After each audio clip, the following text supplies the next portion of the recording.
Good morning, and welcome to Daily Dhamma, a letter to our children. Today is February 14th, and our reading is Pointing Fingers. When you point a finger at others, you have 3 fingers pointing back at yourself, said every grandma ever. She was right, too. We spot it, we got it. The things that irritate us most about other people are things that remind us of ourselves. This is especially true if it's a trait we have tried hard to change. We have come to believe that if we're not a little embarrassed by what we thought and did a couple of years ago, then we aren't living right.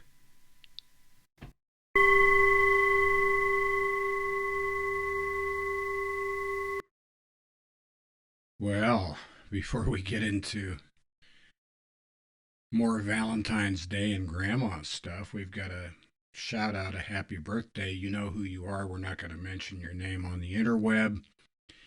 But it sure is wonderful to have you on this journey together, and we wish you all the best of continued luck, and may you be happy, joyous, and free wherever you go. Thanks for being in our life, and thanks for all you do for us and for your family and for the people in the community.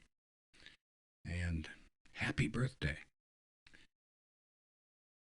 Now back to our regular program. I think we'll start by wishing everybody a happy Valentine's Day, and please insert here a witty comment of your own choice. Finding fault in others is a parlor game in many households and has known to rear its ugly head in the Dhamma household as well. But it's not very helpful, and it doesn't solve any problems. It usually creates more problems than it addresses. Which leads to the what it says above. If we're not a little embarrassed by things we've done in the past, then we're probably not living right. The idea that everything we've ever done is beyond reproach and that we're just tickled pink with the way we behaved and the way things turned out, then methinks we're protesting a bit too much, and we should not do that. Our grandparents really did know a lot of stuff that we didn't know, and even though it was convenient at different times in our lives to pretend like they didn't know nothing about nothing, or that they were old fogies wrapped up in a bygone era, come to find out they knew more than we gave them credit for, and we're a little embarrassed by that, too, as a matter of fact.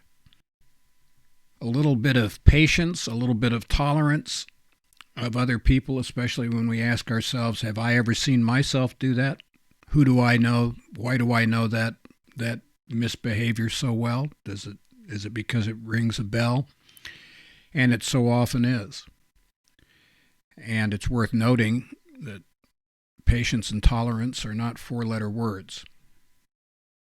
In terms of family dynamics, it's worth checking out Karpman's triangle. That's Karpman with a K, not Cartman from South Park, although there's a lot of overlap there.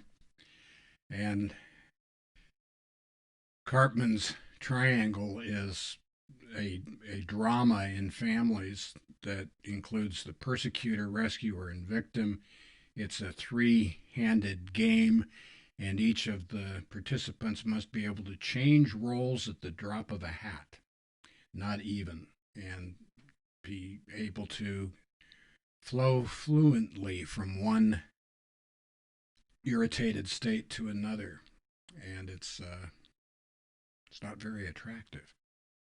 Anyway, another homework assignment. And happy trails to you until we meet again.